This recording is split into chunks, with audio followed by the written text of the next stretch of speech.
Welcome to Hargraves School. Hargraves is 36 kilometres from Mudgee in central New South Wales. We're a school of 28 children. We have 2 full-time teachers, a part-time teacher. Our children come from either farming backgrounds or low socio-economic families. Well, when I came to Hargraves School about 4 years ago, many of the policies had been in place for quite a while, and that includes the mission statement and the school vision. The mission statement and the school vision didn't actually relate to many of the other policies and procedures that the school actually was implementing at the time.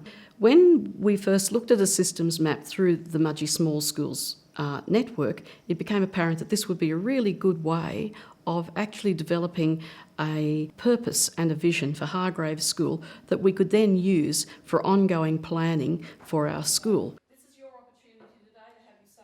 We began by putting together a day that involved all our community members. We had our children from the age of 8 to 12 involved in our day, members of staff, parents, wider community, and a representative from the Department of Education in the form of our school education director. Quality Learning Australia facilitated the day, and we used quality improvement tools as the medium to identify our vision, purpose, values, critical success factors, and our measures for success.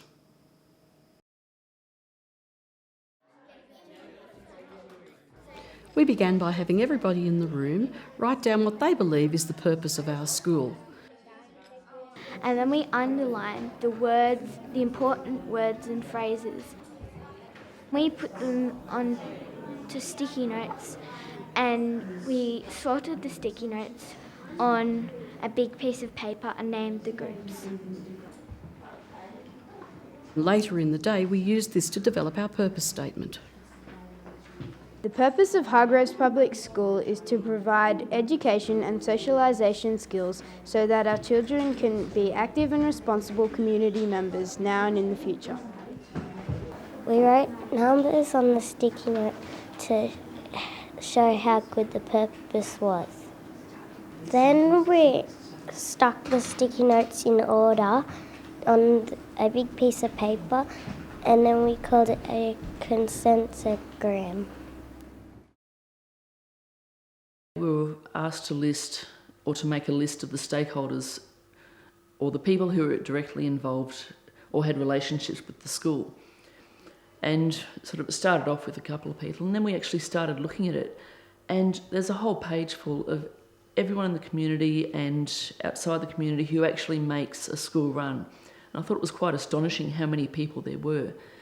And what was interesting about that is it was actually pointing out to the school, to the students as well as the teachers and the community, that all these relationships have to be nurtured and looked after to actually make a school run.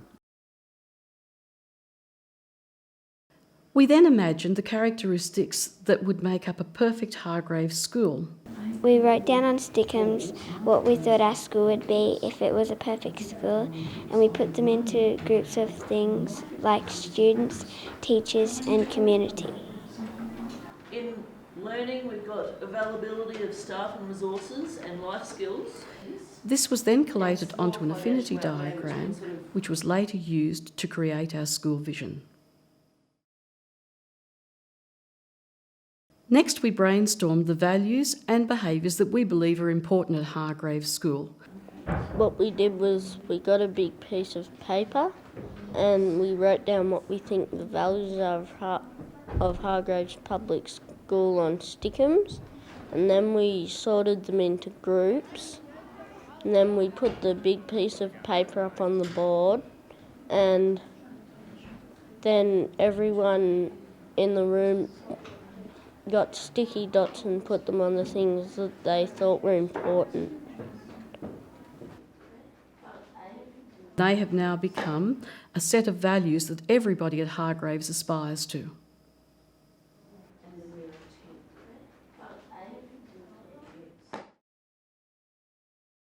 With the critical success factors, we put together the things that we thought were most important about our school and our teachers and students. These are the things that the school must get right if the school wants to thrive. then we put them into groups, then we wrote the heading of each thing, and then we put little sticky dots next to the things which we thought were most important. We now have a core set of critical success factors that will drive our planning in the future. A few months after we did the systems map, we pulled it up on the whiteboard to see if anyone wanted to make some changes. So we edited these in red. Can you tell me the first two and most important elements of our systems map? Jessica? The purpose and the vision. The purpose and the vision. We took one element at a time. We began with our purpose. We looked at what we had originally written, and then through group discussion and brainstorming, we not only added individual words but occasionally phrases. Learning needs. The information was collated separately and done in separate colours. What the children in particular came up with was so valuable. They were critical of themselves, critical of what they had written, and were able to come up with a huge number of new ideas that have fitted and slotted perfectly into our original systems map. We learn different things. We were asked to review the systems map at the P&C meeting. We suggested other ideas, and we just discussed our reasons for these ideas, and they were then implemented within the systems map. We used the same systems map, that the children had already made changes to, and parents and staff reviewed those changes and added their own. It was very interesting that the parents and staff both felt that what the children had said was extremely valuable and could not find all that many extra elements to add themselves. The process that we went through with Quality Learning Australia to develop our systems map was most enjoyable. Having mixed groups was very important. The fact that our environment was non-threatening and that there was very little stress involved in it. The children were set up in mixed groups where in fact their opinion was as important as any person there, and that their opinions were valued by the adults present was a most important factor in the day.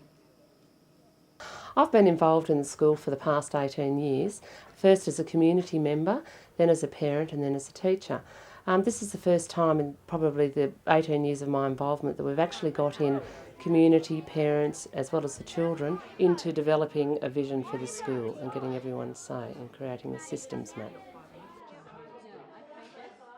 The community does centre around the school, and the school, being a small school, small community, I think it's important that the community has a say and also listens to what the school has to say about where they think they should be heading, as well as the values that the school places on students learning, the community and things like that.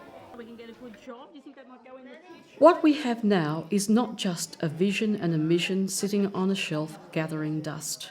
Our systems map will be the basis for ongoing planning and policy development into the future. The systems map itself will be the subject of ongoing reflection and review. We've found here at Hargraves School that a systems map is a wonderful method of engaging the school community in developing the direction of the school.